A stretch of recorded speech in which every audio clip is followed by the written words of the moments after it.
Cette histoire va changer votre perception de la construction. J'ai fait un devis de 30 millions pour le gros œuvre de la construction d'un R+1 et de 40 millions pour les travaux de finition. Le client a trouvé que ce devis était trop cher et que son maçon a estimé le gros œuvre à 18 millions. Or, le client devait faire un prêt pour son projet de construction. Il a donc fait un prêt de 30 millions parce que selon le maçon, les 30 millions devraient l'aider à faire le gros œuvre ainsi que 60% de la finition au minimum. Le chantier a démarré et 10 millions sont entrés dans la fondation. Le client a commencé par m'appeler pour savoir si c'est normal que la fondation prenne 10 millions. Eh bien, je lui ai répondu que c'est normal parce que j'avais estimé la fondation à 11 millions.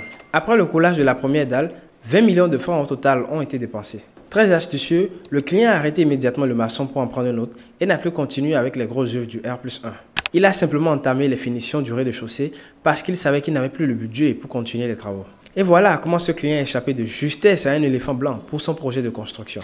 Très souvent, les clients pensent que les ingénieurs structures comme moi sommes dans la théorie, alors que pour la plupart du temps, nous passons 50% de notre temps au chantier et nous savons exactement combien coûte un travail de bonne qualité. Aujourd'hui, même si vous avez un maçon qualifié, faites-le suivre par un technicien compétent et vous serez à l'abri de plusieurs surprises. L'irréparable est trop vite arrivé en construction. Et durant toute la vie de l'homme, il y a rarement une dépense qui coûte beaucoup plus cher que la construction. Je suis ingénieur en génie civil et me contacter pour le suivi de vos chantiers, c'est garantir la conformité des travaux exécutés aux normes de construction.